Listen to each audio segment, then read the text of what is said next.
Good evening from Westminster. Boris Johnson has suffered another two major setbacks today for his Brexit strategy. Earlier this evening, a cross-party group of MPs was successful in getting a bill passed to try to prevent a no-deal Brexit. And the bill, which is now going to the House of Lords, would force the Prime Minister to do something that he's repeatedly ruled out. That is, asking the EU for yet another Brexit delay unless a deal is secured. The Prime Minister's response was to call for a general election on October the 15th, but he's failed to get sufficient support for that when MPs voted within the past half hour. We start with this report on the day's events so far from our political editor, Laura Kuenssberg. Are we through the looking glass now? The Prime Minister's demanding a new Parliament over there, an election, yet he says he doesn't want one. The other parties say they do, but may yet stand in his way. It won't be settled until the Commons closes the door on the possibility that Boris Johnson could take us out of the EU next month without a deal. Have you lost control, Prime Minister? His Brexit at any cost. Order. Questions to the Prime Minister. But if he gets his way, this first joust of shouting in Prime Minister's questions could be his last. Prime Minister. Can he confirm now that he will allow the people of this country to decide on what he is giving up in their name with a general election on October the 15th? Or is he frit? There's only one chlorinated chicken that I can see in this house, and he's on that bench. He's desperate, absolutely desperate, to avoid scrutiny. The riposte, read his lips. You were a great big girl's blouse. And in his third day in office, after 5 questions from me, we haven't had an answer to any of them. That might entertain some. But Boris Johnson is a leader that repels as well as attracts. A Labour MP demanding an apology that never came for a controversial column he wrote a year ago. Those of us who from a young age have had to endure and face up to being called names such as Towelhead or Taliban or coming from Bongo land, we can appreciate full well the hurt and pain felt by already vulnerable Muslim women when they are described as looking like bank robbers and letterboxes. The Tory bench is still and mute while the applause went on and on. Many of them shocked too by the fate of some of their colleagues, kicked out of the party last night after voting against the Prime Minister. I had lots of phone calls from people saying you're doing the right thing. With 20 others, Anne Milton was thrown out of the Tory party last night for voting against the Prime Minister. I voted against government whip for the first time in 14 years of being a Member of Parliament. Did you receive a call last night to tell you they were doing what they threatened to do, they were throwing you out? Yes, I had a conversation with the Chief Whip who made it clear that that's what was going to happen. I feel quite sad that it has come to this, but I woke up this morning and knew I'd done the right thing. She, like a slim majority of MPs, believe leaving the EU without a deal could be a disaster and are intent on changing the law to remove even the chance. They crowded into the voting lobbies tonight, disbelieving as the idea of bringing Theresa May's plan back appeared to pass by mistake. The ayes to the right, 327. The noes to the left, 299. But they were successful at this stage, voting to prevent the Prime Minister taking us out of the EU in October if no deal is in place. Shaving foam. Now it's up to the House of Lords, though, preparing to bed down to talk and talk until it's done, racing against the deadline before Parliament shuts next week. A group of anti-no deal MPs, led by the man who was Chancellor a few weeks ago, even marched themselves to the Lords tonight, as if to make sure they do their business. The chances now of this bloc failing, tonight peeping in at the edge of the Lords, seems slim. So the main battle inside might soon be outside, if, or more likely when, a general election is finally called. Whatever you want. I don't know. There's so much voter apathy, and it feels like the country's split down the middle almost. It's a bit crazy, isn't it, really? Just think, yeah, it is. Thought it couldn't really get any more peculiar and, strange. This, the first official request. There must now be an election on Tuesday, the 15th of October, and I invite the right honourable gentleman to respond to decide which of us goes as Prime Minister to that crucial council. Labour says not yet, not until the anti-no deal plan becomes law, but that could be in days. I look forward to the day his government and his party and all the austerity and misery they've heaped on this country are turfed out of office. It's a cynical movement from a cynical Prime Minister. So if he wants an election, extend Article 50 for the purposes of having a general election and bring it on.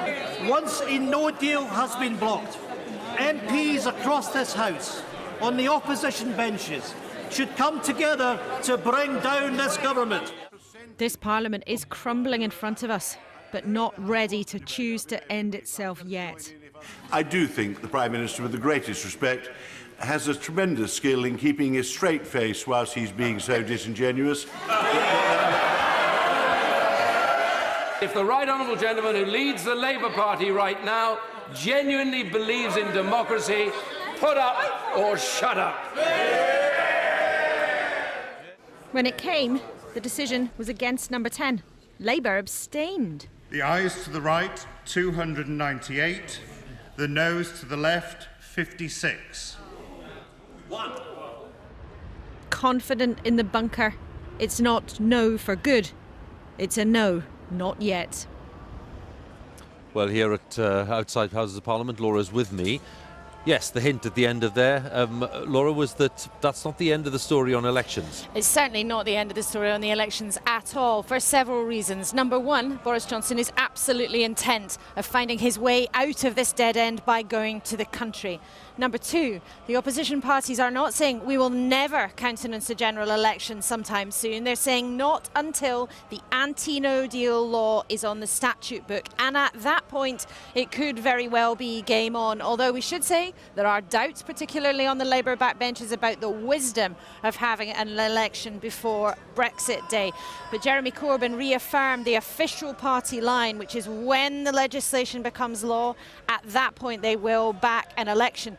But there's a broader point if we look back to history. The government doesn't have a majority. After Boris Johnson turfed out more than 20 of his own MPs last night, he does not have the power to be able to govern as he pleases. And governments without a majority can't last. Sooner or later, he's going to have to ask all of us what we think they should all do next. Let's go back a few hours to before that vote, because MPs decided they did want to press ahead with that bill which is designed to prevent a no-deal Brexit. Yes, and that is at the very, very heart of this controversy. We've got a Parliament that is determined to close down the possibility that Boris Johnson would take us out of the European Union without a deal. There are too many people in that building behind us who think that could be a catastrophe to allow it to happen. Now, MPs have had their say at breakneck speed. They have voted to change the law, but it has to now, and it's just starting to tonight, make its way through the House of Lords. But given the makeup of the upper chamber, it's very likely that it will be on the statute book before too long. And of course that means that question of the election will be right back in front of MPs, and potentially very, very quickly indeed. But just one thing today, if our viewers have thought the last few years we've seen raucous, edgy, brutal debate down here at Westminster, dividing opinion in the way that we can hear it happening behind us here tonight. In the last couple of days when MPs have been back, the tone has been more contemptuous, more bitter, more brutal. And in terms of looking for some kind of healing, some kind of bringing people together, things seem to be getting worse before they can get better at some point. OK, Laura, thanks very much again. Laura Kuenssberg there for us, our political editor, with her latest thoughts after the votes that we've had here at Westminster today. And as Laura was suggesting, this latest stage in the Brexit battle has exposed all of the divisions across Parliament in many ways, but certainly within the Conservative Party, and exposed them more vividly than ever before. The 21 Conservative MPs who Laura mentioned there, who voted against the government last night, were immediately suspended. and they've been told they can't stand for the party at the next election. Among them were former cabinet ministers, including Philip Hammond, who until recently was Chancellor, and Rory Stewart, and party grandees such as Sir Nicholas Soames, the grandson of Winston Churchill, and the longest-serving current MP, the former Chancellor Ken Clarke. Our correspondent Alex Forsyth has been to Mr Clarke's constituency of Rushcliffe to talk to people there, and there are some flashing images in the report coming up. At Rushcliffe Conservative Association, there's been one key face for nearly 50 years. Ken Clarke is the longest-serving Tory MP and has held some of the biggest jobs in government. But last night, he was effectively kicked out of the party.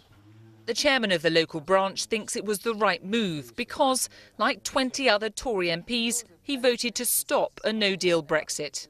At the end of the day, the fact is he voted against the government, and the consequences are you have the whip withdrawn from you. I think Boris has shown that he is a strong Prime Minister, and I do support him, and I think he had to show that he continues to be a strong Prime Minister. Even though most people here in Rushcliffe voted to remain in the EU, some local Tories have been angry at their MP's pro-European stance, a symbol of the fractures in the party. Divisions over Europe have plagued the Tories for decades and put an end to the careers of several Prime Ministers. But this long-running row has never seen so many Tory MPs effectively thrown out of their party all at once. Among them, the grandson of Winston Churchill, Nicholas Soames, seen here as a boy, is furious at what's happened. Such a stupid and unfortunate message to our supporters and would-be voters in the country that what was a wonderfully broad, tolerant, humane church has now become a narrow sect. With Westminster poised for an election, some of the expelled MPs were already standing down, but there could be a fight from others who still want to represent the Tories. Rory Stewart found out he wasn't welcome in the party, just as he was accepting an award for being Politician of the Year. I'm not going to be able to stand as a Member of Parliament because Boris has decided he doesn't want me in the party. The former leadership candidate says he's not giving up on the Conservatives. I really hope the party comes to its senses, because this is not the way that Mrs Thatcher would have behaved. This is not the way any previous Prime Minister would behave. This is trying to deselect very loyal Conservative ministers and cabinet ministers who've barely rebelled in their lives. Philip Hammond, the former Chancellor, arrived at Parliament today no longer a Conservative MP. His association in Runnymede says, therefore, he can't stand for them. But he suggested he might fight back, even explore legal options. The Conservative Party says the rules are clear. If someone wants to stand for the Tories in an election, they have to be on an approved list or a member of the party in Parliament. But if there is a battle over this, it will only deepen the existing rift. Back in Ken Clarke's constituency, there's little harmony among voters either. It should support his party. We voted him in to do that and he hasn't done it, so that's it. People should be able to express themselves politically, sometimes outside what the party thinks. There is no Conservative Party anymore, is there? There's two completely split rival camps now that can't really be under the same umbrella. So the division in the Tory party is, it seems, playing out across the country. Alex Forsyth, BBC News, Rushcliffe. Now, a judge at the highest court in Scotland has thrown out an attempt to have Boris Johnson's decision to suspend Parliament for 5 weeks declared unlawful. A group of MPs and peers had brought the case to the Court of Session in Edinburgh, arguing that the Prime Minister had exceeded his powers. But the judge there said it was not a matter for the courts, and the group's appeal will be held tomorrow. So, as we've heard, a cross-party alliance of MPs, we were discussing it earlier, has voted for legislation to try to block a no-deal Brexit and to force the Prime Minister to ask for yet another Brexit delay unless a deal is agreed. So let's think about how things might develop from here, and our Deputy Political Editor, John Pienaar, has been investigating. Wherever you stand, all you can do is watch. See how British politics has changed almost beyond recognition. Traditions of consensus and compromise discarded.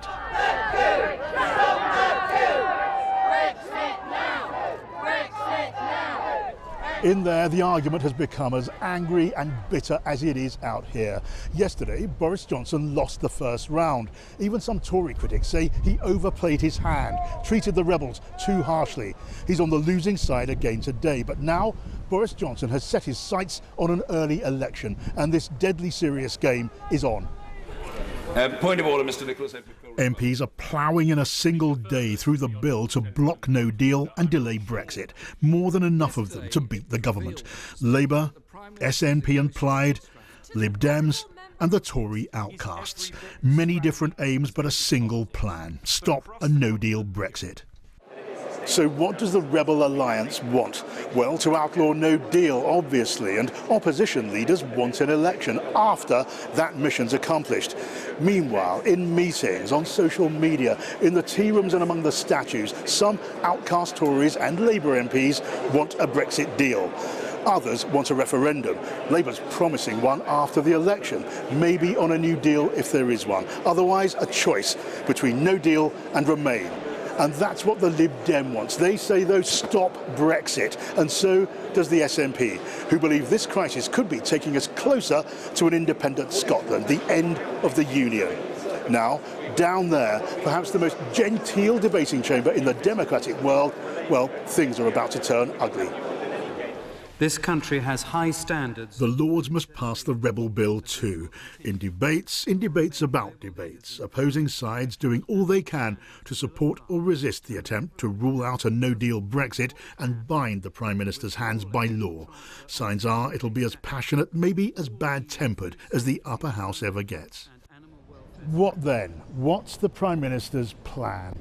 Well, an October the 15th election, if only the Commons would let him, but it takes 2/3 of MPs to agree to an early election. That's 434 of them. The ayes to the right, 298. The noes to the left, 56. And we saw the numbers weren't there. Well, what about Labour? They look split. Some close to Jeremy Corbyn say they'd like to move within days to back an early election. Others want to wait until they can force Boris Johnson to break his defining promise and seek a Brexit extension in Brussels, though he's promised we'd leave, deal or no deal, by October the 31st. Humiliation. The outcome? Anyone's guess. If this was a game, it would be gripping. But this is no game.